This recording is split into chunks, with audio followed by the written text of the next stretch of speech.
Good morning mga boss, mga idol, mga ka-YouTubers. Good morning YouTube.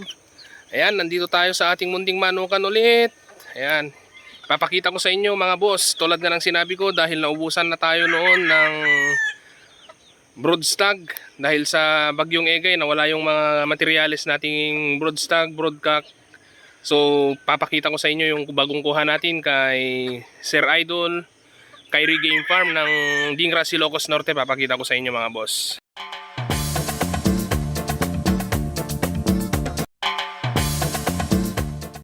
So ayan, nandito siya. Ito siya mga boss. Ito ay 5K sweater na siya na ang nag-develop mga boss. Medyo palugon nga lang siya kasi January born yata to. At medyo palugon na siya pero may habol pa natin to mga boss. Yan. Makikita nyo, ito siya. Sa kanya ako kumuha dahil sa tulong ni mga boss, ni Doc JR Dongka ng Excellence. Ayan. Dahil sa kanya nakuha natin to, nabili natin mga boss. Ayan. So far maganda, pinakita sa akin yung sparring. Gustong gusto ko yung laro niya, mataas, lumipad mga boss, malalakas sa taas. Ayan. Naglulugon nga lang. Ito yung 5K sweater niya mga boss. Base sa kanyang sinabi mga boss, ito ay siya na ang nag-develop. Ito ay mga boss, galing kay Escolin, itong 5K niya na isa, at saka kay Will Jim D. So pinagbangga niya, ewan ko na kung ano yung nilagay niya doon, kung ano yung galing kay Sir Escolin, kung babae ba o lalaki ba, basta silang dalawa daw yung pinagbangga niya mga boss. So ito yung napalabas niya. So parang ito yung base bloodline niya. So halos lahat daw ng nilalaban niya mga boss is merong neto 5K sweater niya. So far nagustuhan ko siya. Magaganda yung buto mga boss. Maganda yung tayo. Ayan. Ito yung gagamitin natin ngayong bagong season mga boss. Dito ko lang nilagay muna sa cording area natin para i-condition siya. Pinapaliguan every week. Binibigyan ng mga vitamins para at least ready siya sa susunod na na gagawin niya mga boss. Ayan. Ayan. Ito ang gagawin natin dito mga boss, ibabangga natin sa mga existing natin na bloodline dito. So may 5K din tayo, sweater Boston, sweater Gilmore, yun yung mga magiging kanya. Ayan.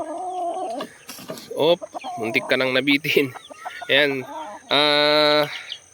Ito yung pinagbentahan natin ng mga stags natin dito mga boss. Kung mapapansin nyo, naubos na nga, tulad nga ng sinabi ko nung last. Nagustuhan pa rin nila yung mga stag natin na natira.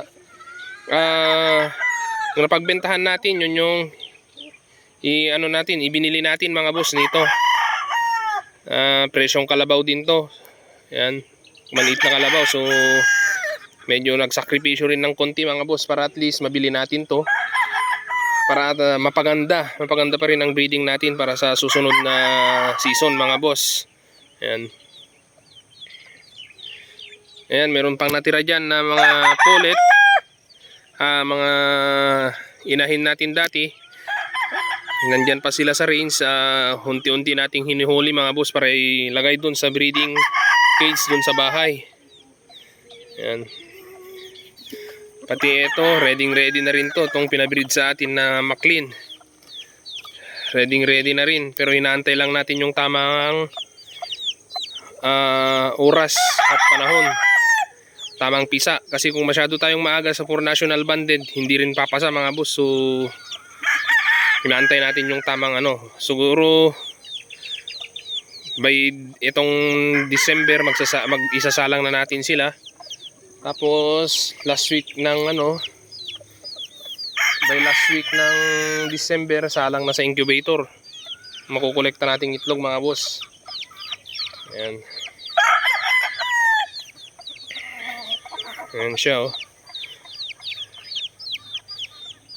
Kung mapapansin nyo, ito mga boss, kung ano yung balahibo na, yun na rin yung katawan niya. Tapos kung masasalat mo yung buto niya dito sa may pityo mga boss, ang titigas, makakapal yung buto. So magandang sinyales na pang material talaga. At saka ito mga boss, ano pala to, materials na niya to mga boss. Gagamitin na rin sana niya, nagamit na niya for early bird season.